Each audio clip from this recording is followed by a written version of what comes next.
Saudara-saudari, adik-adik, Bapak Ibu, para sahabat Yesus di Paroki Santo Yosef Madari dan di Stasi Santo Thomas Yegan, dan juga para sahabat Yesus dimanapun Anda berada, berkah dalam, salam sehat, semangat selalu. Kembali marilah kita belajar ilmu sejati pada hari Kamis, tanggal 24 Juni tahun 2021. Bersama dengan gereja kita merayakan Hari Raya kelahiran Santo Yohanes Pembaptis. Marilah kita mengawali belajar ilmu sejati kita dengan berdoa dalam nama Bapa, Putra, dan Roh Kudus. Amin. Ya Allah, Engkau mengenal kami sedalam-dalamnya. Engkau telah membentuk dan memanggil kami sejak sebelum kami lahir.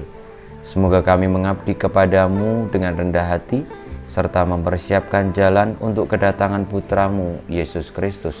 Sebab Dialah Tuhan yang hidup dan berkuasa, yang bersama Dikau dalam persatuan Roh Kudus, Allah sepanjang segala masa. Amin. Para sahabat Yesus terkasih, kita akan belajar ilmu sejati dari Injil Yesus Kristus menurut Lukas bab 1 ayat 57 sampai dengan 66 dan ayat 80. Pada waktu itu genaplah bulannya bagi Elisabet untuk bersalin, dan ia melahirkan seorang anak laki-laki. Ketika para tetangga serta sanak saudaranya mendengar bahwa Tuhan telah menunjukkan rahmat-Nya yang begitu besar kepada Elisabet, bersukacitalah mereka bersama-sama dengan dia. Maka datanglah mereka pada hari yang ke-8 untuk menyunatkan anak itu, dan mereka hendak menamai dia Zakaria menurut nama bapaknya. Tetapi Elisabet ibunya berkata, "Jangan, ia harus dinamai Yohanes." Kata mereka kepadanya, "Tidak ada di antara sanak saudaramu yang bernama demikian." Lalu mereka memberi isyarat kepada Zakaria untuk bertanya nama apa yang hendak ia berikan kepada anaknya itu. Zakaria meminta batu tulis, lalu menuliskan kata-kata ini, "Namanya adalah Yohanes." Dan mereka pun heran semuanya.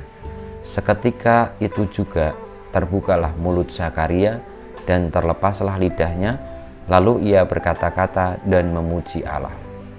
Maka ketakutanlah semua orang yang tinggal di sekitarnya, dan segala peristiwa itu menjadi buah tutur di seluruh pegunungan Yudea.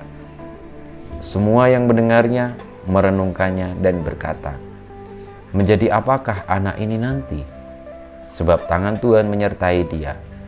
Anak itu bertambah besar dan makin kuat rohnya. Ia kemudian tinggal di padang gurun, sampai tiba harinya ia harus menampakkan diri kepada Israel. Demikianlah Injil Tuhan kita, terpujilah Kristus. Para sahabat Yesus yang terkasih, kedatangan Tuhan Yesus telah dipersiapkan oleh seorang nabi yang luar biasa, yang namanya bahkan diwahyukan sendiri oleh Tuhan, yakni Yohanes. Nama yang diberikan oleh Allah kepada Yohanes bukanlah sekedar nama dalam arti seperti yang kita punya, namun memiliki makna tugas perutusan panggilan. Semoga kita juga dengan nama yang kita miliki, yang diberikan oleh orang tua, tidak hanya sekedar untuk memberikan identitas kepada kita supaya dapat dikenali, namun yang paling pokok adalah bagaimana kehendak Allah telah menciptakan kita dan memberikan kepada kita keluarga untuk tinggal melalui keluarga itu di dalam melaksanakan karya-karya kasih-Nya. Semoga panggilan Yohanes yang tertera di dalam namanya juga menjadi panggilan kita yang tertera di dalam nama kita. Semoga kita semua terlibat di dalam pengabdian kepada Allah yang rendah hati dan percaya, sebagaimana Zakaria, Elisabet, dan Yohanes Pembaptis. Kemuliaan kepada Bapa dan Putra dan Roh Kudus, seperti pada permulaan, sekarang, selalu, dan sepanjang segala abad. Amin.